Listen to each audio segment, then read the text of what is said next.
నమస్కారం, welcome to Suman TV. నేను గీతాంజలి. సనాతన ధర్మంలో మనకి ఎన్నో సందేహాలు ఉంటాయి, అలాగే ఎన్నో సమస్యలని మనం ఎదుర్కొంటూ ఉంటాం.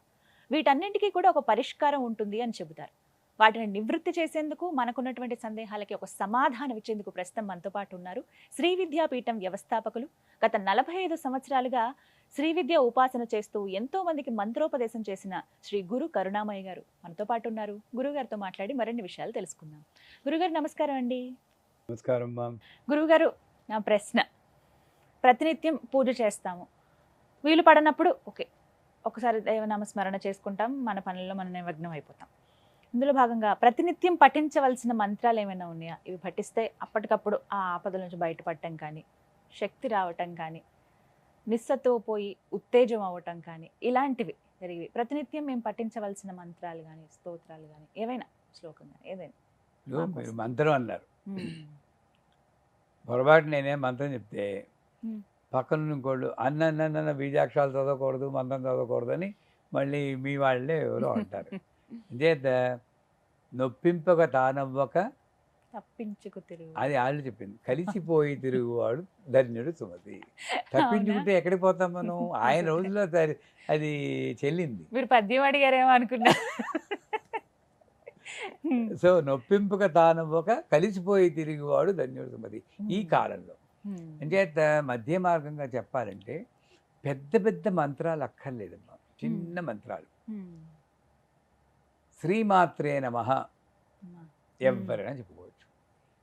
ఈ మంత్రం చెప్పుకుంటే మాత అన్న దృష్టితో నువ్వు పిలుస్తున్నావు కాబట్టి అది ఎలాగున్నా సరే ఆవిడ క్షమించి మంచి శుభాల్ని, సర్వతోముఖ అభివృద్ధి అంటారు. శ్రీమాత్రే నమః, శ్రీమాత్రే నమః, శ్రీమాత్రే అనుకుంటే సర్వతోముఖ అభివృద్ధి వస్తుంది. అంటే లక్ష్మికి, శ్రీ అంటే లక్ష్మి, శ్రీ అంటే సరస్వతి, లక్ష్మీ సరస్వతికి తల్లి. ముగురమ్మల కన్న మూలపటమ్మ పెద్దమ్మ, ఆ పెద్దమ్మను పిలుస్తున్నారన్నమాట. అది శ్రీమాత్రే నమః. ఇందాక చెప్పుకున్నాం ఓం నమో నారాయణాయ అన్న మంత్రం కానీ, ఓం నమో భగవతే వాసుదేవాయ అన్న మంత్రం కానీ, ఇది విష్ణు స్మరణ. ఈ విష్ణు స్మరణ విష్ణు స్థితికర్త. స్థితికర్త ఏం చేస్తాడు? సంసారంలో పడేసింది ఆయనే, దాన్ని ఎలా నెగ్గుకు రావాలని చెప్పేది ఆయనే. అంచేత ఇటు భోగము మోక్షము రెండిటికి మార్గం చూపించేవాడు విష్ణువు. అంచేత ఓం నమో నారాయణాయ, ఓం నమో భగవతే వాసుదేవాయ అనుకుంటూ ఉండగలిగితే ఈ యొక్క నాలెడ్జ్ వస్తుంది. తర్వాత ఇంకొక మంత్రం ఉంది, శరవణ భవ. ఇది సాధారణంగా ఆడవాళ్ళకి ముఖ్యంగా సంతానలేమి, ఈ బహిష్టు సమయంలో ఇబ్బందులు, భార్యాభర్తల మధ్య అన్యోన్యత లేకపోవడం, పెళ్ళిళ్ళు కాకపోవడం, ఇవన్నీ సంతానం బలహీనంగా ఉండడం, ఇవన్నీ వస్తాయి. ఇవన్నీ కూడా ఏరియా ఇక్కడ నుండి స్వాదిష్టానం, ఫిలోపియన్ ట్యూబ్స్ అని, ట్యూబ్ బ్లాక్ అవడం, గర్భ సంచి కానీ ఇన్ని ఇక్కడ ఉన్నాయి. సో ఈ ఏరియాలో ఉన్న ఆ దోషాన్ని సర్పదోషము అంటారు మన వాళ్ళు. నీకు సర్పదోషం ఉంది, శాంతి ఏం లేదు. లాజికల్గా చూస్తే సర్పాన్ని కంట్రోల్ చేసేది ఏది? నెమలి. నెమలిని అధిరోహించిన వాడు ఎవరు? సుబ్రహ్మణ్య స్వామి.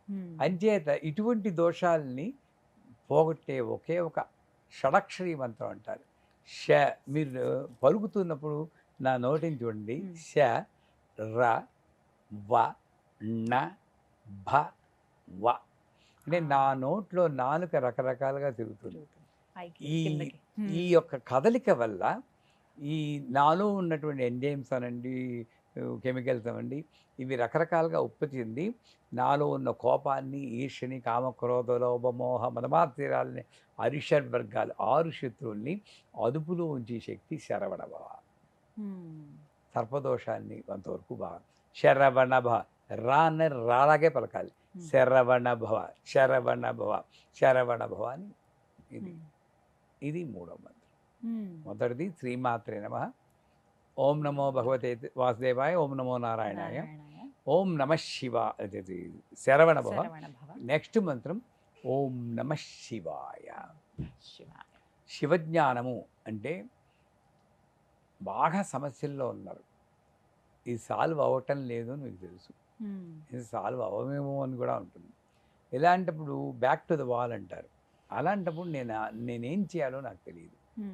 అలాంటప్పుడు శివజ్ఞానము అంటే పూర్ణమైన జ్ఞానం ఇచ్చి మోక్షాన్ని ఇచ్చేవాడు శివుడు. ఓం నమ శివాయ, ఓం నమ శివాయ. దానికి కూడా వీళ్ళు దీక్ష ఉండాలంటారు. అది నేను వాదించి తలుచుకోలేదు.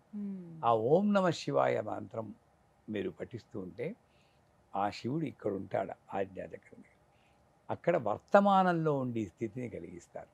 భూతానికి వెళ్ళి ఏడవడం కానీ భవిష్యత్తును ఊహించి ఫ్రస్ట్రేట్ అవ్వడం కానీ లేకుండా వర్తమానంలో శాంతినిచ్చేవాడు శివుడు. ఇక చివరిగా యాక్చువల్గా ఈయన పేరు ముందు చెప్పాలి, ఆయన కోపం వస్తుందేమో అని అంటారు కూడా వీళ్ళు.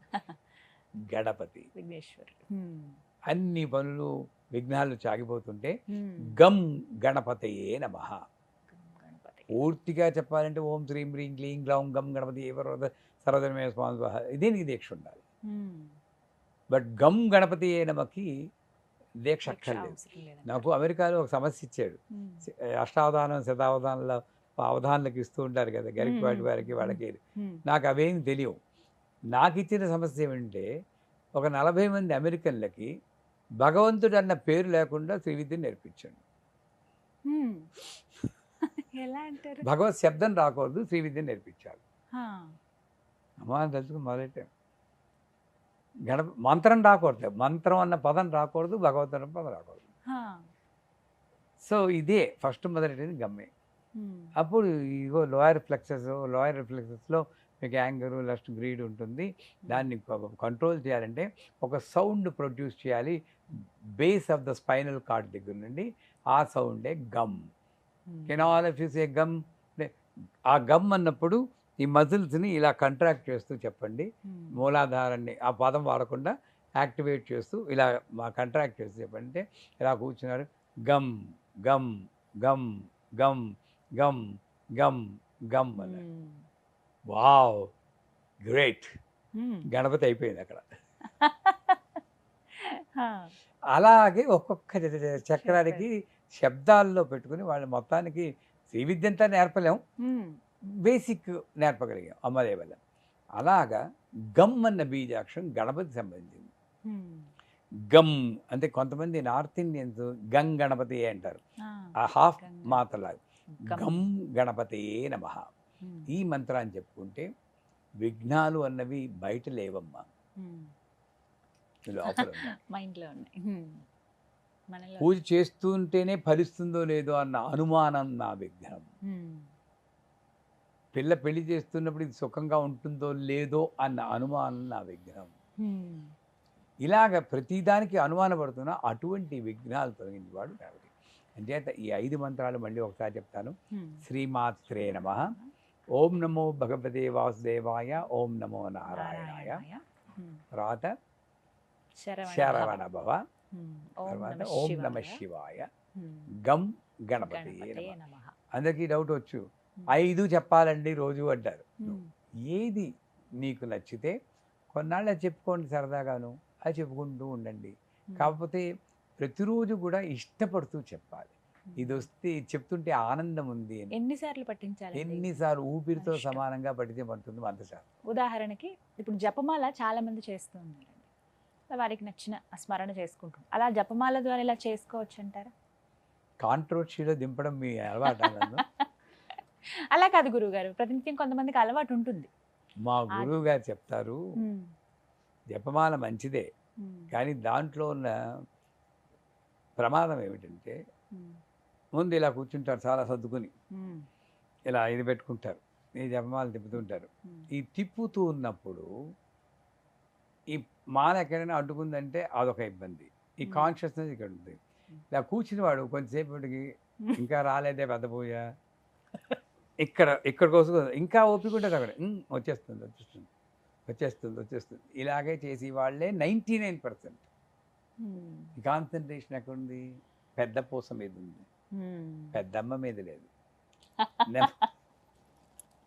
కరెక్ట్. రెండోది రుద్రాక్ష ఆవిడికి పనికిరాదు. ఈ తులసిమాల వేసుకుంటే చాలా పవర్ఫుల్, చందనమాల ఇంకా పవర్ఫుల్, స్ఫటికమాల అండి అబ్బో బోల్డ్ పవర్ఫుల్. అంటే ఈ పవర్ఫుల్ అయిన మాలన్నీ వేసుకుంటే జపం ఎందుకు? ఇంకా అసలు చేయగలే కదా. నా పవర్ మాలలో ఉంది అని భ్రమకు లోనై అసలు విషయం నుండి పక్కకి వెళ్తున్నాను నేను.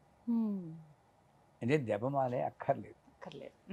ఎలా చేయాలంటే ఇప్పుడు ఓం ఓం నమ శివాయ, ఓం నమ శివాయ, ఓం నమ శివాయ అనుకుంటూ ఉంటారు. ఏదో టైం ఒక నిమిషానికి ఎన్నిసార్లు చెప్పచ్చు? ఓ 50 సార్లు చెప్పచ్చు. గంట చేస్తే 3000 సార్లు అవుతుంది. అలారం పెట్టుకోండి మీ తృప్తి కొరకు. ఒక గంట ఇంక కౌంట్ మర్చిపోండి. ఓం నమ శివాయ, ఓం నమ శివాయ, ఓం నమ శివాయ. ఎవరిని తృప్తిపరచుకోసం కౌంట్ ఆయన ఏమైనా వచ్చి అడిగాడా? మైండ్ గేమే కదా. ఇదన్నీ వదిలేసేయండి. ఫోకస్ మంత్రం మీద ఉండాలి, మాల మీద కాదు. ఆ రకంగా చెప్తుంటే చక్కగా ఎప్పుడైనా చేయొచ్చు ఈ మంత్రాలు. అన్నం తిన్నాక చేయొచ్చు, కారులో వెళ్తూ చేయొచ్చు, ఆఫీసులో కూర్చుని చేయొచ్చు, ప్యాంట్ వేసుకుని చేయొచ్చు, పంచె కట్టుకుని చేయొచ్చు. ఏమీ కండిషన్ లేవు. ఆ స్మరణ తప్పులన్నీ మీద వేసేయండి కావలిస్తే. నేను అమ్మవారికి చెప్పుకుంటాను. ధైర్యం ఉండాలి. నీ నామం చెప్పుకుంటున్నాం, నా దృష్టి ప్యాంటు మీద వాటి మీద లేదమ్మా. వీలున్నప్పుడు కట్టుకుంటాను నేను. ఉత్తప్పుడు జర్నీలో నేను టైం వేస్ట్ చేయదలుచుకోలేదు. ఆఫీస్కి వెళ్ళాలంటే ప్యాంట్ వేసుకోవాలి. ప్యాంట్ వేసుకున్నాను మంత్రం మానేస్తే ఆ టైం నా లైఫ్లో లేదు. అంటే అప్పుడు కూడా నేను చదువుతాను. శిక్షిస్తే శిక్షించుకో. ఆ ధైర్యంతో నువ్వు చదవగలిగితే ఈ 5 మంత్రాలు ఏ మంత్రం చెప్పినా సరే జీవితాంతం ఒక్క మంత్రం చెప్పినా చాలు, ధరించబడుతుంది. చాలా చక్కగా వివరించారు గురుగారు. ధన్యవాదాలండి.